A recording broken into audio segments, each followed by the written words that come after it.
இந்திய அரசியல் வரலாற்றில் ஆளுநர் மற்றும் குடியரசுத் தலைவரின் ஒப்புதல் இல்லாமலேயே 10 மசோதாக்களை சட்டப்பூர்வமாக செல்லுபடியாக்கிய சரித்திரத்தை திமுக அரசு படைத்துள்ளதாக தருமபுரி எம்பி மணி தெரிவித்துள்ளார். இது தொடர்பாக தருமபுரியில் அவர் அளித்த பேட்டியை தற்போது பார்க்கலாம்.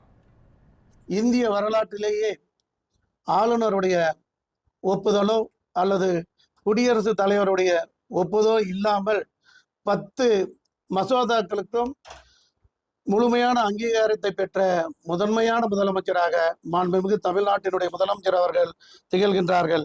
அந்த வகையில் சட்டப்பேரவையில் நிறைவேற்றி அனுப்பி வைக்கப்படுகின்ற தீர்மானங்கள் ஒவ்வொன்றும் ஆளுநர் விரைந்து முடிவெடுக்க வேண்டும் என்பதற்கான, அதாவது as soon as possible என்ற வார்த்தையை அரசியல் சாசனத்தை உருவாக்கியவர்களை சேர்த்தார்கள். ஆனால் அந்த வார்த்தைக்கு அர்த்தமே இல்லாத வகையில் நமது தமிழ்நாட்டுடைய ஆளுநர் RS ரவி அவர்கள் செயல்பட்டார்கள்.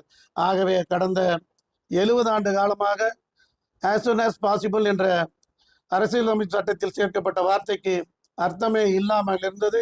இன்றைக்கு அண்மையில் நீதிமன்றம் வழங்கிய தீர்ப்பின் மூலமாக மாண்புமிகு தமிழ்நாடு முதல்வர் அவர்கள் அரசியலமைப்பு சட்டத்தில் ஒரு மிகப்பெரிய ஒரு as soon as possible என்ற வார்த்தைக்கு மிகப்பெரிய ஒரு வெற்றியை பெற்று தந்திருக்கிறார்கள்.